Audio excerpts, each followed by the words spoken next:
తాకట్టులో ఉన్న మీ బంగారాన్ని విడిపించి ఆ రోజు ఆన్లైన్ రేటుకి మేము కొంటాం. Bhavani gold company. నమస్కారం, వెల్కమ్ టు సుమన్ టీవీ. నేను గీతాంజలి. ప్రస్తుతం మనతో పాటు శివరుద్ర సాధువు గురుగారు ఉన్నారు. వారితో మాట్లాడదాం. గురుగారు నమస్కారం అండి. నమస్కారం అమ్మా.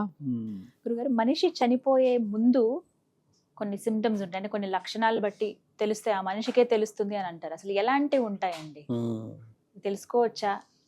అక్షుద్ర బలం చేస్తున్న వ్యక్తి యొక్క చావు వేరేలా ఉంటుంది. ఆ, క్షుద్ర బలం అంటే అక్షుద్ర బలం అంటే క్షుద్ర పూజలు అంటే అమ్మ చేతబడులే కానీ వశీకరణలే కానీ కొన్ని బాణామతి ఇలాంటి కొన్ని ప్రయోగాలు చేసిన వాళ్ళది ఏంటంటే బలవంతంగా నీ ఆత్మని లాగడం. ఆ, ఎందుకు బలవంతంగా లాగాలి ఆత్మని అంటే నీ బలహీనతలన్నీ ఉదాహరణకు ఒక వ్యక్తికి తెలుసు అనుకోండి, నీ యొక్క కొన్ని అణువులు హెయిర్ అని మట్టి అని లేదా చీర అని బట్టలని కొన్ని జాకెట్ ముక్కలని పెట్టి కొన్ని ప్రయోగాలు చేసే ప్రక్రియ మన దగ్గర ఉంది. ఈ క్షుద్ర బలాలకి మన దగ్గర ప్రయారిటీ ఉంది. అలా చేసినప్పుడు ఏమవుతుందంటమ్మా, నీ అనుమతి లేకుండా నీ ఆత్మని లాగుతారు బయటికి వాళ్ళు. కొంతమందికి పడుకున్నప్పుడు ఇట్లా లాగినట్టు అవుతుంది అంటారు, కొంతమంది వచ్చి మీద పడుకొని దుబ్బేసినట్టు అవుతుంది, బరువు మీద పడి. కొంతమంది ఇక్కడ మీద కూర్చున్నాడు ఒక వ్యక్తి అనిపించినట్టు అనిపిస్తుంది. చాలా మంది చెప్పే సమస్య, మళ్ళీ ప్రతి ఇంట్లో ఉంటుంది ఈ సమస్య. ఒకళ్ళు వచ్చి ఇక్కడ కూర్చున్నట్టుగా అనిపిస్తుంది అని అంటారు. అంటే వాళ్ళ మీద ప్రయోగం ఎవరు చేస్తున్నారు, బయటికి వెళ్ళదు, భయపడుతుంటాం లోపల లోపల. అలా కొన్ని ఉంటాయి. అయితే ఈ చనిపోయే తరుణాన్ని ఒకవేళ 80 90 సంవత్సరాలు సహజ సిద్ధంగా వచ్చింది అనుకోండి, నిద్రలోగానే వెళ్ళిపోతారు. ఈ గోర్ల నుంచి వెళ్ళిపోయే చావుకి ఈ చేతులు పొడవుగా ఇలా పెట్టి ఉంటాయి అంతే. ఈ గోర్ల నుంచి గాలి వెళ్ళిపోయే అవకాశం అదొకటి మన దగ్గర ఉంది. ఉదాహరణకి మనిషి దగ్గర క్షుద్ర ప్రయోగం ఉందనుకో అమ్మ, క్షుద్ర ప్రయోగంలో చెప్పాల్సిన సమయం కాబట్టి గంగరేగి బండి ఉంటది కదమ్మా, దాని ముళ్ళు చూడండి కొంచెం పెద్దగా ఉంటది. ఆ ముళ్ళుని కంటి ఈ పొర ఉంటది కదా, ఆ పొరలో ఇట్లా అంటారు క్షుద్ర పూజ చేసేవారు. అక్కడ నిన్ను అంటే ఒక వ్యక్తిని ఊహించి ఆ వ్యక్తి కొన్ని శక్తులు పెట్టి అంటున్నప్పుడు ఇక్కడ నీ కన్ను బొమ్మ కూడా కదులుతుంది. అంటే క్షుద్ర ప్రయోగం ఇది. అలా అని అని అని అని ఏం చేస్తారు అంటే, అది అనడం కూడా అమ్మా చాలా మంది తెలవాలని చెప్తున్నాను. అది అని అని అని ఏం చేస్తారంటే ఒక సమయానికి అంటారు, ఈవినింగ్ 4కా ఈవినింగ్ 3కా ఇట్లా ఒక 3-4 డేస్ అని. పౌర్ణమి రోజు అమావాస్య రోజు వచ్చినప్పుడు ఆ పొరలోకి కూర్చేస్తారు. అది మనిషి అందులో నుంచి గాలి బయటకు వచ్చేస్తుంది. చావు అలా భయంకరంగా ఉంటుంది ఒక సందర్భం. ఇది ఎందుకు చెప్తున్నా అంటే అమ్మా, చాలా మంది ఈరోజు అనుభవిస్తున్నారు ఆ క్షుద్ర ప్రయోగం. గుండె మీద కూడా తెలియని ఏదో బరువు పడి పడి పడి ఒక్కసారి స్ట్రోక్ వచ్చేస్తుంది. అట్లా ఒకటి యాక్సిడెంట్, సడన్ గా మనిషి బాగానే ఉంటాడు కానీ ఎవరో తోసేసినట్టు అయిపోయింది, చనిపోయింది అంటారు. ఇవి క్షుద్ర ప్రయోగాలు కదా, ఈ ఆత్మ ప్రయోగాలు. ఇవన్నీ కొన్ని మనకు తెలిసిన వాళ్ళే చేస్తారు.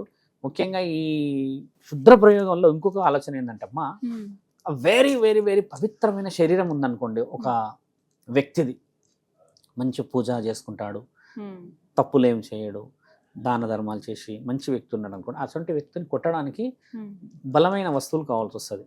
అంటే క్షుద్ర పూజలో ఏం చేస్తారంటే అమ్మా, దాంట్లో కూడా మనం డీప్గా పోతే ఈ నడుము ఉంది కదా, లెఫ్ట్ సైడ్ నడుము, ఈ కొంచెం ఈ తొడల పైన అక్కడ కొడతారు ఫస్ట్ ఒక నాటు, నిన్ను కదలనీయకుండా. అంటే నువ్వు అక్కడ స్లో అయిపోతావు.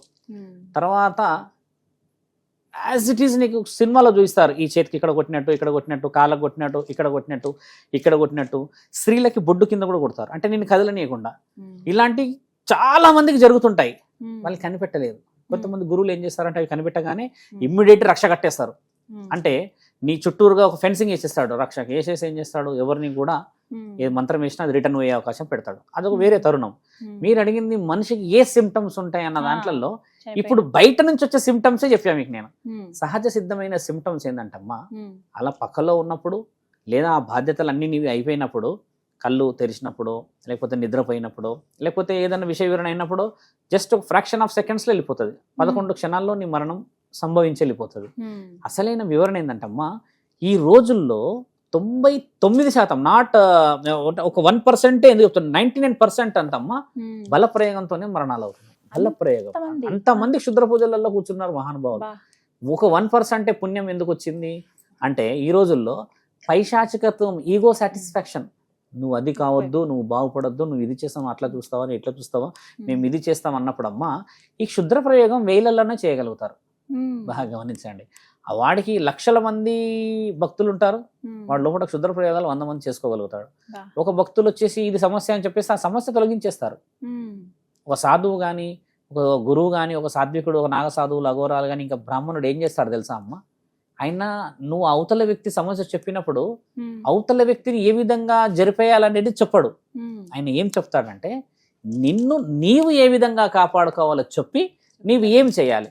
శివలింగం చుట్టూ తిరగాల, ఓ రుద్రాక్ష మాల వేసుకోవాలా, ఇంకేదైనా పరిహారాలు చేసుకోవాలా అనేది ఇదే మన శాస్త్రం కదా.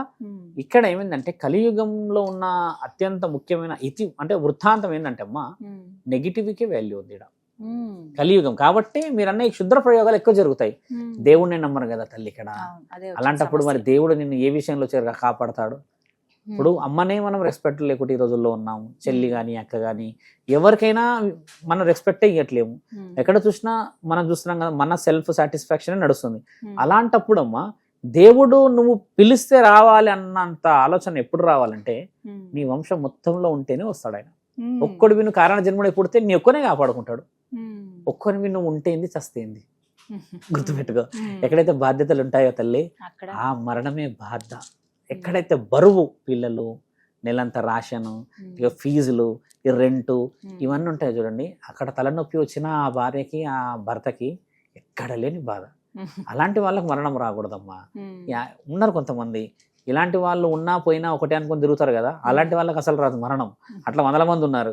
బాధ్యత గల వాళ్ళకి బరువులు ఎన్నేస్తారు. ఎక్కువ శాతంగా క్షుద్ర ప్రయోగాలకు పోతున్న వాళ్ళు ఎవరు తెలుసా అమ్మ? ఇంట్లో ఆడవాళ్ళు ముఖ్యంగా ఎలా వెళ్తున్నారు తెలుసా వాళ్ళు? ముఖ్యంగా మనం ఎలా చెప్పొచ్చు అంటే 30-40 years బ్యాక్ అంటున్నాను, ఉమ్మడి కుటుంబాలు ఉన్నప్పుడు బాధ్యతలు బాగుండేవి. ఇప్పుడు ఈ ఆడవాళ్ళ తర్వాత కొందరు మగవాళ్ళు ఏం చేస్తున్నారంటే అమ్మా మాదే పెత్తనం నడవడానికి శక్తులు కావాలని తిరుగుతున్నారు వీళ్ళు. దేవుడి దగ్గర పోతేనేమో పెత్తనం రాదు కదా, అందరు సమానత్వం కదా. పెత్తనం చేసేదంతా దయ్యాలు, భూతాలు, రాక్షసులే కాబట్టి అడిషనల్ పవర్స్ కోసం తిరుగుతున్నారు. అలా అడిషనల్ పవర్స్ వస్తాయి అమ్మా ఎక్కడైనా, కానీ వస్తాయి అని చెప్తున్నారు ఇక్కడ. అది మన వాళ్ళు తెలుసుకోరు. ఒక కోడలు ఏం చేస్తుంది, అత్త మీద బలప్రయోగం దిగుతుంది. అత్త ఒకప్పుడు కోడలే కదా, మరి అత్త కోడలతో బాగుండొచ్చుగా. ఈవిడ ఉండదు, ఈవిడ తగ్గదు. ఈ ఇద్దరి మధ్యలో ఏమవుతుంది అంటే ఇక నేను నిన్ను చూసుకుంటా, నేను అన్ని చూసుకుంటా కాబట్టి డైరెక్ట్ అనలేదు కాబట్టి ఇక ఇండైరెక్ట్ వెపన్స్ వాడతారు. దానివల్ల ఏమైతుంది తెలుసా అమ్మ, కోడలు సొంతంగా ఆమె తింటున్న కంచంలో మట్టి పోసుకుంటుంది. అలాంటి కుటుంబాలు ఈరోజు రోడ్డున పడుతూ ఉంటాయి. ఇది ఒకవేళ మనం వివరంగా చెప్పామనుకోండి నమ్మరు. కొంతమంది అంటారు బాగుపరచండి స్వామి అంటారు కదా. ఈ 34-35 years లోపు ఎవరైతే స్త్రీలు పురుషులు తిరుగుతారమ్మా వీళ్ళంతా ఒకరి మీద వేధింపుకే వస్తారు. వాళ్ళని అలా చేయాలి, ఇలా చేయాలని. ఆఫ్టర్ 40-45 years ఉన్న వాళ్ళు, లేకపోతే 50 years ఉన్న వాళ్ళు అందరూ ఏమొస్తారంటే చేసిన పాపాలన్నీ కనీసం పిల్లలన్నా బాగుండేటట్టు చూడండి స్వామి, కనీసం మా జీవితంలో మేము ఏమి బాగుపడలేదు స్వామి, వాళ్ళన్నా బాగుండాలని కొంతమంది వస్తారు. మన దగ్గర అదృష్టం ఏంటంటే అమ్మా అలాంటి వాళ్ళకి విలువలేదు, మనల్ని కోరుకున్న వాళ్ళకి విలువలేదు, అస్సలు విలువయ్యారు. బలహీనత చూసి నువ్వేంది నేనేందని అంటారు. మేము నిన్న అంటే మొన్న రీసెంట్గా జరిగిన విషయం ఏంటంటమ్మా, ఒక స్త్రీ ఫోన్లోనే అడుగుతుంది, ఇట్లా విషయం ఈ విధంగా జరిగింది, నాకు మాట రావట్లేదు కానీ మాట వస్తే ఆమె ఏమైనా చేయగలుగుతుందంట. అంటే నేను ఏ మాట రావాలి నీకు అని అడిగిన. అంటే వాళ్ళకు ఒక గురువు ఉన్నాడు నాగర్ కర్నూల్లో. ఆ గురువు ఏదో మంత్రాలు నేర్పించాడంట ఆమెకి. ఆ మంత్రాలు నేర్పించినప్పుడు ఈవిడ ఇంటికి వచ్చేసింది. ఇంటికి వచ్చేసినాక కొంచెం హెయిర్ ఇదంతా గట్టిగా పెంచుకొని ఈమె మంత్రాలు ఏనికే కూర్చుంటుంది అనమాట. కూర్చున్నప్పుడల్లా నాలుకే పలుకుతలేదంట. ఇప్పుడు నాకు ఫోన్ చేసి నాలుకే పలికియాలన్నది. అయితే నేనన్నా ఏం నాలుకే పలికియాలమ్మా అని అడిగిన నేను. అంటే ఆయన కొన్ని మంత్రాలు చెప్పాడు. అయితే ఆయన ఏమన్నాడంటే కట్లు వేసేసిండు, ఈ కట్లు ఒక అఘోరాలు ఒక సాధువులే తీసేస్తారని చెప్పిండంట. అంటే అమ్మ నువ్వు ఓపెన్గా చెప్పమ్మా, అంటే ఏదన్నా దేవతకు సంబంధించిన మంత్రాలు అంటున్నావా, లేకపోతే ఇట్లా కొంతమంది దిష్టి మంత్రాలు, లేకపోతే వాళ్ళని తీసేస్తా ఇలాంటి మంత్రాలు తీసేస్తామంటే ఇక అన్ని స్వామి అని అన్నది. అన్ని స్వామి అని అన్నప్పుడు నేను ఏమన్నా అంటే ఆ స్వామి పేరు చెప్పు అని చెప్పిన. ఆ స్వామి పేరు చెప్పట్లేదు. మీ పక్కన ఉన్న స్వామికి ఫోన్ అని అన్నా. మళ్ళీ ఆయనకు ఫోన్ ఇచ్చింది. ఇంకా ఆయన మొదలుపెట్టిండు, ఆడికి పోతుంది స్వామి, ఈడికి వచ్చి తలుపు పెట్టుకుంటుంది, అందులోకి పోయో అని గట్టిగా అరుస్తుంది, ఏందని అంటే నన్ను కొట్టనీకి వస్తుంది. ఇప్పుడు నేను ఏ మంత్రాలు అని చెప్పాలి, నీ ఫోటో చూసి నీ ఫోన్ చూసి నీకు ఫోన్ కలపమన్నది నన్ను. అంటే నేనన్నా ఇంకా నేను కూడా 4 మంత్రాలు నేర్పియాలనుకుంటున్నట్టుంది, నేను మంత్రాలు నేర్పియాను, ఈపులు వలగొడతా వచ్చి అని చెప్పిన. Phone cut. అంటే ఉద్దేశం చూసారా, ఆవిడ మంత్రానికి పరమాత్ముడు ఆపేశాడు. అంటే ఈవిడ వల్ల ఏ దార్శనికాలు జరగబోతున్నాయి వాడు. అంటే ఆ మంత్రం నువ్వు నేర్చుకున్నావు బాగానే ఉంది, కానీ పలకనిస్తలేడు అని అంటే మరి దేవుడు ఉన్నాడని అర్థం కదా. నువ్వు పలుకుతే ఏం చేస్తావు, ఎవరినో ఏదో చేయడానికి. నీకు నేర్పించిన వాడు ఏడు ఉంటాడంటే వానటరో చెప్తలేవు. ఆయన గుడిలో ఉంటాడంటే గుడిలో ఉంటాడంట. గుడిలో ఉండన్న వాడు మంత్రాలు నేర్పించిందంటే ఇక ఖచ్చితంగా క్షుద్ర మంత్రాలే అవి. అంటే ఏం నేర్చుకుంటావు, ఎలా నేర్చుకుంటావు? నీ భర్త బాధ చూడలేవా? పాపం ఆయన ఏమంటున్నాడు, మీరు ఒకసారి వచ్చిపోయి మంచిగా చేయండి అని అంటే ఆమె అట్లా వస్తే మంచిగా కాదు, ఎవరైతే నేర్పించిందా అన్నారో వాడిని పట్టుకుంటేనే మంచిగా అవుతుంది. ఇది ఒక బ్లాంక్ ఉంటుంది మళ్ళీ. ఆ గురువు చెప్తేనే వింటారమ్మా, నువ్వు మీద ఎవరు చెప్తే వినరు. అలా మేము పోయి చెప్పినాం అనుకో వీళ్ళు ఎలవా అంటారు. అట్లా చాలా మంది మోసపోతుర్రు అంటున్నాను. మీరు అన్న మరణం అనేది ఎక్కడ చూసారా? మీరు అడిగిన ఆలోచన పుణ్యం కానీ ఎక్కడ చూసారా? మన శరీరంలోనూ మన చుట్టుపక్కల ఉన్న వాళ్ళే తల్లి. మీరు అడిగింది ఏంటంటే లోతుగా వెళ్ళి చూస్తే తప్పులో మనమే ఉన్నాం, వేరే వాళ్ళని అనకూడదు. ఇలాగే చాలా మంది ఉన్నారు. అయితే చాలా మంది ఉన్నారమ్మా. అంటే అమాయకులు అనుకోవాలా? అమాయకులను కాదు, ఇక్కడ ఒక దేవత శరీరాన్ని ఇచ్చేస్తున్నారు. శరీరం మీదకి దేవత వచ్చేస్తుంది అని చెప్పేసి గురువులు నేర్పించేస్తున్నారు. అక్కడ వీళ్ళు తప్పు పడుతున్నారు అంటున్నాం. చాలా మంది ఏమడుతున్నారు, గురువు సాధన ముఖ్యం, చాలా ముఖ్యం, ఇవన్నీ ఎందుకు అంటున్నారంటమ్మా? నీ అనుభవం చాలా ముఖ్యమైనది. అక్కడ దేవత అవలీలాగా శరీరం మీదకి రావడం ఏంది తల్లి? నువ్వు ఆలోచించు. ఎన్ని ఉంటాయి దానికి నియమాలు, ఎన్ని నిబంధనలు ఉంటాయి. నువ్వు 9 రోజులు దీక్షా నియమాలు భవానీ మాలలు వేస్తేనే కరుణించదు ఆమె. అంత అవలీలాగా నీ శరీరం మీదకి వచ్చేస్తుందా? మీదకి వచ్చేంత ఇది అందం అంత శరీరం మీదకి వచ్చేటప్పుడు స్వామి పూజ చేస్తే ఒక పుష్పం పడితేనే అదొక మహద్భాగ్యం. భాగ్యము. నేను అవి నమ్ముతా. మళ్ళీ ఎట్లా నమ్ముతా అంటే, ఆ పువ్వు అందరి మీద పడదు కదా. సరే ఊరికి అందరి నెత్తి మీద పడుతుంది పువ్వు అని అంటే చలో సంథింగ్ ఏదో ఉందనుకోవచ్చు. చాలా చాలా చాలా చాలా నిజమైన అవసరం ఉన్న దగ్గర పడుతుంది.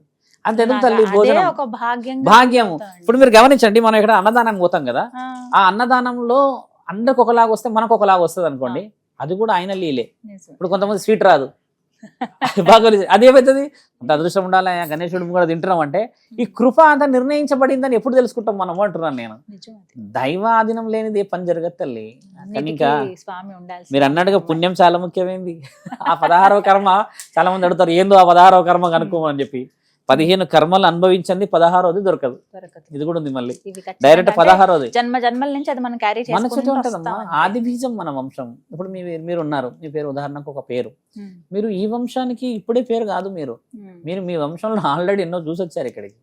కాబట్టి మీ పోలిక మీది కాదు. మీకు తెలియని విషయం ఏంటంటే చాలా మందికి చెప్పాల్సిన అవసరం ఉంది. ఇప్పుడు ఈ పోలిక ఉంది కదమ్మా, ఈ పోలిక మా నాన్నది. మా నాన్నది ఏమంటారంటే వాళ్ళ తాతది అంటారు పోలిక. ఆ పోలిక నీ వంశంలో నీకు ఉపయోగపడుతుంది. కొందరు ఉంటారు ఎవరు పోలికతో లేకుంటే వీడు వెరైటీగా ఉన్నాడు అంటారు, కొంతమంది ఉంటారు చూడండి. వాళ్ళు వాళ్ళది వేరు సిచ్యువేషన్. నువ్వు 99% నువ్వు ఇదే వంశంలో పుట్టినావు అనడానికి గల కారణం ఏంటంటే నీ పోలిక. ఒకటి మేనత్త పోలిక, ఒకటి మేనమామ పోలిక, రెండోది మళ్ళీ మీ తాత ముత్తాతల పోలిక. నువ్వు వీళ్ళే ఉంటావు పోలికలలో. అంతేగాని నువ్వు బాబాయిలలో వాళ్ళ పిల్లల పోలికలు ఉండవు. నువ్వు మేనత్తల సాలు పోలిక ఉంటావు, మామల పోలిక ఉంటావు, నీ అమ్మ వాళ్ళ అమ్మమ్మ ఈ రూట్ పోలికల్లో ఉంటావు. కానీ నీ డైరెక్ట్ గా పోలికలు నీకు రిలేషన్ లేని వాళ్ళ పోలికలో ఉండవు. ఇది నీ ఒక్క వంశంలో ఎలా పుట్టానని చెప్పడానికి గుర్తు. మీ తాతయ్య మళ్ళీ పుట్టినట్టున్నాడు రా నువ్వు మాట్లాడితే, నువ్వు కూర్చుంటుంటే అని మొన్న ఒక అమ్మ చెప్తుంది. వాళ్ళ ఆయన బతుకున్నప్పుడు అంట అమ్మ అంటే వాళ్ళ 3 రూమ్లు, పెద్ద కొడుకు ఇక్కడ, మధ్యలో కొడుకు ఇక్కడ, చిన్న కొడుకు ఇక్కడ. చిన్న కొడుకు ఇంట్లో ఏముంటది భార్య.